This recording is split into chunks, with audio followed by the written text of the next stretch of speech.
सुन्नत अफराद भी बीबी आयशा कातिल पर लानत नहीं करते, इसलिए कि उनके बुजुर्गों ने, उनके उलमा ने, उनके मुफ्तियों ने उनको मना किया है, खबरदार इस तरफ ना जाना। क्यों? अगर उनके कातिलों की तरफ गए तो जिनको बड़े बड़े अलकाब के साथ कातिब वही और रजी अल्लाह कह के याद करते हैं, उनके चेहरों पर पड़ी हुई सहाबियत की जाली नकाब को उतारना पड़ेगा और फिर वो रजी अल्लाह नहीं रहेंगे, क्योंकि फिर उनको चूज करना पड़ेगा कि वो उम्मुल मोमिनीन के साथ है या कातिब वही के साथ है। अमूमन अहले तशय्युअ हज़रात की जानिब से बात उठाई जाती है कि एक तरफ तो अहले सुन्नत हज़रात उम्मुल मोमिनीन सैयदा आयशा रज़ी अल्लाह तआला अन्हा को इतनी रिस्पेक्ट भी देते हैं और जंग जमल के हवाले से उनके हक में इज्तिहादी गलती होने को दलील बनाकर एक अजर की बिशारत भी देते हैं, जबकि दूसरी तरफ उन्हीं सैयदा आयशा रज़ी अल्लाह तआला अन्हा के कातिल अमीर शाम मुआविया इब्न अबी सुफियान को हज़रत और रज़ी अल्लाह तआला अन्हु के अलकाब से भी नवाजा जाता है। अस्सलाम वालेकुम दोस्तों, आज की वीडियो में आप देखेंगे क्या वाकई ही हज़रत मुआविया रज़ी अल्लाह तआला अन्हु जो थे उन्होंने उम्मुल मोमिनीन हज़रत सैयदा आयशा सिद्दीक़ा रज़ी अल्लाह तआला को कत्ल किया, या फिर ये सिर्फ और सिर्फ अदशी आज़ाद की तरफ से ये इल्ज़ाम लगाया जाता है हज़रत मुआविया के ऊपर कि उन्होंने हज़रत आयशा सिद्दीक़ा को कत्ल किया। तो इस बात में कितनी सच्चाई है आज की वीडियो में आप जाएं। दोस्तों, इस बात में कोई शक नहीं कि नबी करीम सल्लल्लाहु अलैहि वसल्लम की जो अज़वाज हैं वो उम्मत मुस्लिमा की माएँ हैं। अल्लाह ताला कुरान पाक में फरमाता है वो अज़वाजुहु उम्महातुहुम। ये तमाम मकातब फ़िक्र के जो उलमा हैं, अल-तशी हज़रात या इसके अलावा दीगर जितने भी हों अहले सुन्नत कहलाने वाले तीनों ग्रोह, जो बंदी हज़रात, अहले हदीस हज़रात, बरेलवी हज़रात, इनका ये मुत्तफ़िक़ा फ़ैसला है कि नबी करीम सल्लल्लाहु अलैहि वसल्लम की जो अज़वाज हैं वो उम्मत मुस्लिमा की माएँ हैं। अब दूसरी बात यहाँ पर अल-तशी हज़रात ये कहते हैं कि सैयदा आयशा सिद्दीक़ा रज़ी अल्लाह तआला जो थी वो मौला अली अलैहिस्सलाम के मुकाबले आई थी जंग जमल के अंदर, तो इस वजह से हज़रत आयशा सिद्दीक़ा को अल-तशी हज़रात जो हैं वो सही नहीं समझते। और इसके अलावा अल-तशी हज़रात की हाँ ये रवायतें भी मिलती हैं कि हज़रत मुआविया रज़ी अल्लाह तआला जो थे उन्होंने हज़रत आयशा सिद्दीक़ा रज़ी को कत्ल किया। तो ये रवायतें जो हैं ये सिर्फ और सिर्फ अल-तशी हज़रात के यहाँ पाई जाती हैं, अहले सुन्नत वल जमात वाले जो हैं उनके यहाँ ये रवायतें नहीं पाई जाती। यहाँ पर दोस्तों एक बात क्लियर कर दूँ, सहाबा किराम के अंदर भी इख्तलाफात हुए थे, जंगें भी हुई आपस में, लेकिन उन इख्तलाफात की बेस के ऊपर आप किसी के ऊपर लान तान, किसी के ऊपर बदजुबानी नहीं कर सकते। ये गलती को पकड़ कर दूसरी जितनी भी दीन के वाले से खिदमात हैं, जितने भी उसके अच्छे काम हैं, उनको जीरो से मल्टीप्लाई नहीं कर सकते। चाहता हूँ पहले वीडियो देखें, उसके बाद हम बात निकलेगी तो फिर दूर तक जाएगी।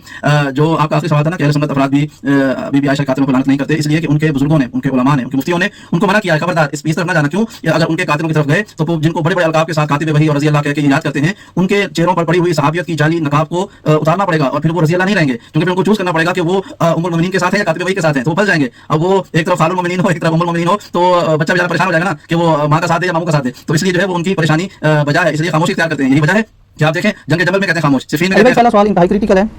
अमूमन अहले तशय्युअ हज़रात की जानिब से बात उठाई जाती है कि एक तरफ तो अहले सुन्नत हज़रात उम्मुल मोमिनीन सैयदा आयशा रज़ी अल्लाह तआला अन्हा को इतनी रिस्पेक्ट भी देते हैं और जंग जमल के हवाले से उनके हक में इज्तिहादी गलती होने को दलील बनाकर एक अजर की बिशारत भी देते हैं, जबकि दूसरी तरफ उन्हीं सैयदा आयशा रज़ी अल्लाह तआला अन्हा के कातिल अमीर शाम मुआविया इब्न अबी सुफियान को हज़रत और रज़ी अल्लाह तआला अन्हु के अलकाब से भी नवाजा जाता है। क्या अहले सुन्नत का ये दोहरा म्यार मुनाफ़िक़त पर मबनी नहीं है? दिल पर हाथ रखकर इंसाफ के साथ इस सवाल का जवाब दें। सवाल का जवाब देने से पहले मैं एक बेसिक टर्म आप लोगों के सामने थोड़ी एलेबोरेट कर दूं। अहले सुन्नत के यहाँ एक टर्म बोली जाती है अस्सहाबतु कुल्लुहुम उदूल। तमाम के तमाम सहाबा जो हैं ये उदूल माने गए, यानी उनकी अदालत जो है, यानी उनकी गवाही कबूल की जाएगी। इससे मुराद कतन अहले सुन्नत का ये मौक़िफ़ नहीं है कि सहाबा किराम अलैहिम रिदवान से गलती नहीं हो सकती। इससे मुराद सिर्फ ये है कि रवायत हदीस में वो आदिल है। हदीस का जब मामला आएगा तो ताबी पे जिरा हो सकती है, तबा ताबी पे हो सकती है। सहाबी हदीस के मामले में झूठ नहीं बोलता था, और इसको आप बड़ी आसानी से समझ सकते हैं। आज दुनिया में कोई गुनहगार से गुनहगार शख्स भी आप ले आए, उससे कहें कि 1 अरब रुपया ले लो, नबी अलैहिस्सलाम को गाली दे दो, नाऊज़ु बिल्लाह, कोई तैयार होगा? चाहे वो बेनमाजी क्यों ना हुआ। इसी लेवल का एक गुनाह सहाबा किराम में कूट कूट के नबी अलैहिस्सलाम ने भरा था, जो हदीस से मुतवातिर है। बुखारी और मुस्लिम दोनों में हदीस है, और मुस्लिम की पहली हदीस ही मौला अली रज़ियल्लाहु तआला अन्हु अलैहि सलाम से यही है कि जिस शख्स ने मेरी तरफ झूठी हदीस मंसूब की अपना मकाम दोज़ख में देख ले। सहाबा किराम से बड़ी बड़ी गलतियां भी हुई, लेकिन ये गलती उनसे नहीं हुई है कि उन्होंने नबी अलैहिस्सलाम पे कभी झूठी हदीस बांधी हो, क्योंकि उनको पता था कि अगर हमने ये काम किया ना, बाकी तो शायद हमें माफी मिल जाए। इधर हमारा कोई ज़ाहिर नबी अलैहिस्सलाम के ऊपर तो तकिया था। तो इसी वजह से हम कहते हैं अस्सहाबतु कुल्लुहुम उदूल। ये जो शिया अहले सुन्नत का मजाक उड़ाते हैं और कहते हैं कि ये सहाबा को मासूम मानते हैं, और बाद सुन्नियों की तकरीरें भी इस किस्म की होती हैं, तो वो मासूम नहीं मानते। हम कहते हैं उनकी अदालत कायम है, उन रवायत हदीस में उनको कबूल किया जाएगा।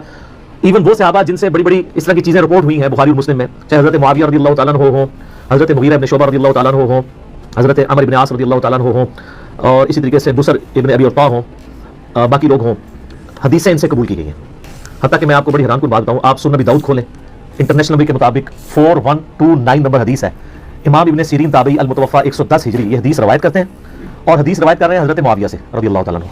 हदीस वो बयान करते हुए कहते हैं कि नबी अलैहिस्सलाम ने यानी दरिंदों की खालें पहनने से, इन पर सवारी करने से मना किया, यानी ये तकब्बुर की अलामत है। हदीस बयान करके वो साथ फिर कहते हैं वकाना मुआवियतु, यानी मुआविया रज़ियल्लाहु तआला अन्हु जो थे, ला युत्तखमु फिल हदीस अन रसूलिल्लाह सल्लल्लाहु अलैहि वसल्लम, उनसे हदीस रवायत करने के एतबार से उन पर कोई तोहमत नहीं है, वो मुत्तहम नहीं थे। यानी ऐसा शख्स जिस पे तोहमत होना कि झूठ बोलता है, ये गलत बयानी करता है। तो हज़रत मुआविया रज़ियल्लाहु तआला अन्हु पे इस हवाले से पॉलिटिकली उनके बारे में काफ़ी सारी चीज़ें मिलती हैं, और बड़ी यानी वो दिलखराश चीज़ें हैं। وہ میرا کربلا والا ریسرچ پیپر پڑھ لیں, میں انشاءاللہ تعارف بھی کروا دوں گا تو آپ کو پتہ چلیں گی. لیکن ابن سیرین کہہ رہے ہیں کہ وَكَانَ مُعَاوِيَةُ لَا يُتَّهَمُ فِي الْحَدِيثِ, حدیث کے معاملے میں اس سے کوئی جھوٹ بولنا ثابت نہیں ہے, باقی زندگی میں ضرور اس سے کوئی ایسی غلطیاں ہوئی ہیں, غلط بیانیاں بھی ہوئی ہوں گی, حدیث اس نے کوئی بیان نہیں کی جھوٹی. تو اب یہ حضرت ابو بکر, عمر, عثمان و علی رضی اللہ عنہم اجمعین وعلیہم السلام اجمعین سے جب تابعین حدیثیں بیان کرتے تھے تو اس طرح تو نہیں کہتے تھے کہ ان پہ کوئی تہمت نہیں ہے جھوٹ بولنے کی. حضرت معاویہ رضی اللہ تعالیٰ عنہ کے بارے میں ان کو کیوں بولنا پڑا, اس کے لیے آپ ہمارا کربلا والا ریسرچ پیپر نمبر 5B پڑھیں, اس کا تعارف ہم آپ کو اس سوال کے اینڈ پہ کروائیں گے تاکہ آپ کو حقائق کھل کے سامنے ہیں. حدیث کے معاملے میں تو کوئی تہمت نہیں ہے, باقی زندگی میں پولیٹیکلی ان سے کئی ایک چیزیں ہوئیں, ان پہ ہم بس یہی کہہ سکتے ہیں انا للہ و انا الیہ راجعون. البتہ یہ جو حضرت معاویہ رضی اللہ تعالیٰ عنہ پہ تہمت لگائی گئی ہے کہ انہوں نے سیدہ عائشہ کو قتل کروایا تھا, یہ کوئی روایت اہل سنت کے ہاں نہیں ملتی. شیعہ کے ہاں بھی ایک من گھڑت روایت ملتی ہے کہ سیدہ عائشہ کے سفر کے دوران جو راستہ تھا وہاں حضرت معاویہ نے کوئی بڑا سا گڑھا کھدوایا اور اس کے اوپر گھاس پھوس ڈال دی, پتہ ہی نہ چلے. تو حضرت عائشہ سلام اللہ علیہا جب وہاں سے گزری تو وہ اپنے اونٹ سمیت اس میں اوندھی جا کے گری اور وہیں پہ وہ شہید ہو گئی. لیکن یہ بالکل جھوٹی روایت ہے اور اس کی کوئی سند موجود نہیں ہے. ایون اس دور میں آپ کو پتہ ہے حضرت معاویہ رضی اللہ تعالیٰ عنہ سے سخت علمی اختلاف رکھنے والی بڑی پرسنالٹیز میں سے مولانا اسحاق صاحب رحمۃ اللہ علیہ بھی تھے, فیصل آباد والے. میں نے ان کے ساتھ 1-to-1 کوسچن آنسر سیشن کیا تھا 23 مارچ 2012 کو, 40 کوسچنز ود مولانا اسحاق. اس میں نے یہ سوال سیم ان سے بھی کیا تھا. ان سے بڑا کوئی حضرت معاویہ رضی اللہ تعالیٰ عنہ کا کرٹک نہیں تھا, لیکن انہوں نے اس سوال کے جواب میں کہا بیٹا یہ بالکل جھوٹ ہے, کوئی حضرت عائشہ کے لیے گڑھا نہیں معاویہ نے کھودا, کوئی انہوں نے جھوٹی حدیث نبی علیہ السلام پہ بیان نہیں کی ہے. یہ دو چیزیں جو ہے نا بالکل. پھر انہوں نے اس میں شیعہ کے والے سے بھی کہا کہ یہ جو کہتے ہیں نا کہ حدیثیں گڑھوائی تھیں وہ لائن کون سی حدیث گڑھی تھی, تو کوئی ایسی حدیث نہیں. یہ ضرور ہے کہ بنو امیہ کے لوگوں نے بعد میں حضرت معاویہ کو اوپر کرنے کے لیے جھوٹی روایتیں گھڑی, لیکن حضرت معاویہ نے خود ایسا کوئی کام نہیں کیا کیونکہ حدیث کے معاملے میں وہ ڈرتے تھے, کیونکہ اگر نبی علیہ السلام سے پھڈا لے لیا پھر تو امید کی وہ کرنی باقی نہیں رہے گی, کوئی آپ کی شفاعت بھی نہیں کرے گا. تو وہ ابن سیرین کا قول سنن نبی داؤد 4129 وکانا معاویہ لا یتخم فی الحدیث عن رسول اللہ صلی اللہ علیہ وآلہ وسلم. یہ یاد رکھیں تو آپ کو معاملات کلیئر ہو جائیں گے. لیکن جو جنگ جمل کے حوالے سے آپ نے بات کی میں اس کو اسکپ کروں گا کیونکہ اس کے اوپر میری آلریڈی ویڈیوز ریکارڈڈ ہے. حدیث حوب, کتوں والی حدیث جو ہے, اب وہ آپ یوٹیوب پہ میرا کلپ لاکھوں لوگوں نے دیکھا ہے, اور رہا اجتہادی خطا والا معاملہ بھی, اس میں نے اس میں بتایا کہ سیدہ عائشہ بعد میں روتی تھی.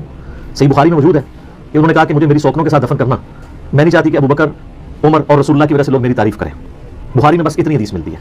لیکن المصنف ابن ابی شیبہ میں ملتا ہے کہ انہوں نے یہی حدیث بیان کرتے ہوئے, یہ بات کرتے ہوئے کہا کہ مجھ سے رسول اللہ کی وفات کے بعد جو کام سرزد ہوا ہے وہ ایسا ہے کہ میں نہیں چاہتی کہ مجھے نبی اسلام کے ساتھ حجرے میں دفن کیا. دوستوں آپ کو پتا ہوگا کہ شیعہ حضرات ہیں انہوں نے بغض رکھا ہوا ہے سیدہ عائشہ صدیقہ رضی اللہ تعالیٰ عنہ کے حوالے سے. مولا علی علیہ السلام کے خلاف آئی تھی جنگ جمل میں, تو اس حوالے سے وہ ان کو صحیح سمجھ. اور اس کے علاوہ یہ الزام لگاتے ہیں حضرت معاویہ رضی اللہ عنہ کے اوپر کہ انہوں نے حضرت عائشہ صدیقہ رضی اللہ تعالیٰ عنہ کو جو قتل, جہاں سے سیدہ عائشہ صدیقہ رضی اللہ تعالیٰ عنہ گزرتی تھی وہاں پر انہوں نے گڑھا کھود دیا حضرت معاویہ کے کہنے کے اوپر, تو وہاں پر جب وہ گری تو اوپر سے انہوں نے جو ہے وہ آگ لگا. یہ الزام لگایا جاتا ہے حضرت حضرات کی طرف سے حضرت معاویہ کے خلاف. ایک بات کے لیے کر دوں کہ صحابہ کرام میں اختلافات ہوئے ہیں بہت زیادہ, لیکن اختلاف جو ہے وہ اس کو بڑھا چڑھا کر اس کو تعصبانہ دین کی طرف لے کے جانا چاہیے.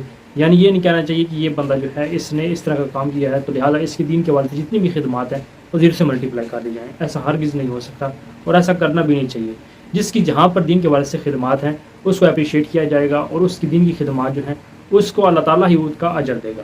لیکن کوئی بندہ بھی اس طرح سے اٹھ کر یہ نہیں کہہ سکتا کہ اس نے یہ کام کیا تھا, یہ غلطی کی تھی, تو اس کے لہٰذا اس کی جتنی بھی دین کے حوالے سے خدمات ہیں, جتنی بھی اچھائیاں اس نے کی ہیں وہ بالکل ختم ہو گئی ہیں. نہیں, ایسا نہیں ہو سکتا. التشیع حضرات کا آپ کو پتہ ہے کہ وہ اس طرح سے صحابہ کرام کے اوپر نعوذ باللہ لعن طعن بھی کرتے ہیں اور اس کے علاوہ ان کے اوپر جھوٹے الزامات بھی لگاتے ہیں سیدہ عائشہ صدیقہ کے اوپر. اس کے علاوہ حضرت بکر صدیق, حضرت فاروق, حضرت عثمان غنی, ان کے اوپر صرف اور صرف مولا علی علیہ السلام اہل بیت کرام کے دفاع میں وہ دوسرے صحابہ کو گالی گلوچ کرتے ہیں, ان کے اوپر تبرہ کرتے ہیں. استغفر اللہ. نہیں, اس بات میں کوئی شک نہیں کہ امام حسین علیہ السلام یا اس کے علاوہ اہل بیت کرام مولا علی علیہ السلام جو ہے وہ حق کے اوپر ہیں, قرآن اور اہل بیت جو ہے وہ حق پر ہیں. لیکن اس کا یہ ہرگز مطلب نہیں کہ آپ دوسرے صحابہ نبی صلی اللہ علیہ وسلم کے جو جی کے صحابہ ہیں ان کے اوپر جو ہے وہ لعن طعن شروع کر دیں, اس طرح کی نادیب الفاظ جو ہیں وہ استعمال کریں ان کے حوالے سے. اللہ سبحانہ تعالیٰ امت مسلمہ کو نبی صلی اللہ علیہ وسلم کی توفیق دے. اللہ تعالیٰ ان لوگوں کو ہدایت دے کہ وہ اس طرح سے الزامات لگائیں, بلکہ حق کی بات جو ہے وہ امت مسلمہ کے سامنے